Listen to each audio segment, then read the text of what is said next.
Everyone, আসসালামু আলাইকুম। কেমন আছেন সবাই? Welcome back to ইমাজ blog. আবার চলে আসলাম ব্র্যান্ড একটা ব্লগ নিয়ে। চলেন শুরু করা যাক আজকের ব্লগটি। সকাল সকালেই মেয়ের আবদার পূরণ করতে চলে আসছে রান্নাঘরে। সে আবদার করছে সে আজকে নাকি রুটি খাবে, তাই সকাল সকাল হচ্ছে রুটি বানানোর জন্য আমি চলে আসছি। এখানে আমি সব কিছু প্রিপারেশন করে নিয়েছি, এখন হচ্ছে বেলে নিব সবগুলো। দেখেন আমি কি সুন্দর করে হচ্ছে রুটিগুলো গোল গোল করে বেলে নিচ্ছি, আর আমার মেয়ে দাঁড়ায় দাঁড়ায় বলতেছিল আম্মু অনেক বেশি সুন্দর হয়েছে। আর এই ট্রানজেকশনটা দেখেন, রিয়েল লাইফে যদি এমন ট্রানজেকশন হতো তাহলে কতই না সহজ হতো সব কাজই। এখানে আমি রুটিগুলো সহজভাবে ভালো করে ছেঁকে রেখে নিয়ে নিচ্ছি, আর আমার রুটিগুলো দেখেন কি সুন্দর করে ফুলে গেছে। এগুলো দেখতে অনেক বেশি আনন্দ লাগে। আমার রুটি বানানো কিন্তু কমপ্লিট, আর সাজিয়ে হচ্ছে নিয়ে আসছি মেয়ের কাছে। এখন দুজন মিলে খাওয়া দাওয়া শেষ করে এদিকে দেখি আমার পার্সেল চলে আসছে, আর আমার শাশুড়ি হচ্ছে পার্সেল নিতে গেছে। এই যে দেখেন আমার পার্সেল কিন্তু আমার হাতে চলে আসছে, আর পার্সেল পেলে কি যে খুশি লাগে সেটা কাকে আর বোঝাবো।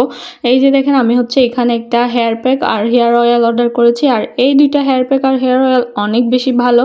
সাথে আমি আরও কিছু অর্ডার করেছি, তা হচ্ছে ব্র্যান্ড কোরিয়া বাংলাদেশ থেকে। এখানে আমি অর্ডার করেছি হচ্ছে কিছু স্কিন কেয়ার প্রোডাক্ট। এই যে দেখেন ডক্টর অ্যালথিয়া 345 আর হচ্ছে সিরাম, এই দুটো অনেক বেশি ভালো। আমার পার্সেল আনবক্সিং করা শেষ, এখন হচ্ছে আমি চলে আসছি রান্নাঘরে। আজকে আমি রান্না করব হচ্ছে পেঁপে, সাথে রান্না করব মগজ আর মাছ।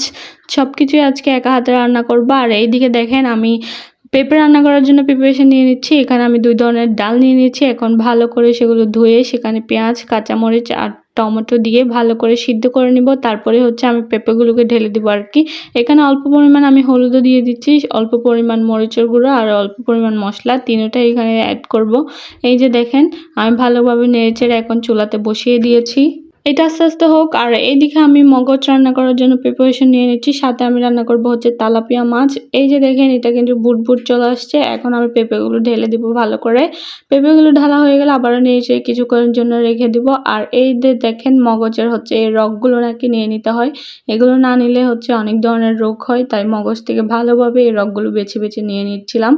এগুলো পরিষ্কার করতে করতে আমার মাছও কিন্তু এদিকে প্রায় হয়ে এসেছে। এই যে দেখেন কি সুন্দর একটা কালার চলে আসছে, আর পেঁপেগুলো হচ্ছে ভুট চলে আসছে। আর এদিকে হচ্ছে আমি তেলে দিয়ে দিচ্ছি ভালো করে পেঁয়াজ রসুনগুলোকে ভালোভাবে ফ্রাই করে, তারপর এটার মধ্যে ঢেলে দিব। ধনে পাতা দিয়ে আমার পেঁপে কিন্তু একদম কমপ্লিট। আর এদিকে হচ্ছে আমি মগজ রান্না করতে চলে আসছি। অল্প পরিমাণ রসুন আর পেঁয়াজ দিয়ে ভালোভাবে নেড়ে চেড়ে নিচ্ছি।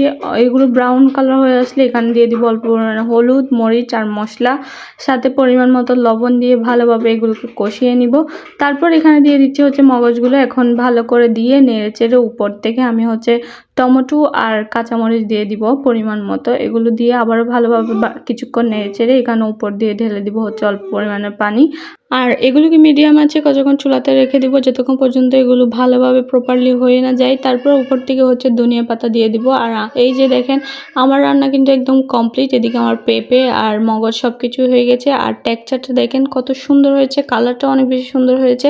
সো আজকের ভিডিও থাকছে এতটুকুই। ভালো লাগলে সবাই লাইক করবেন, কমেন্ট করবেন, আর আমার চ্যানেলটাকে সাবস্ক্রাইব করে দিতে ভুলবেন না। সবাই ভালো থাকবেন, সুস্থ থাকবেন।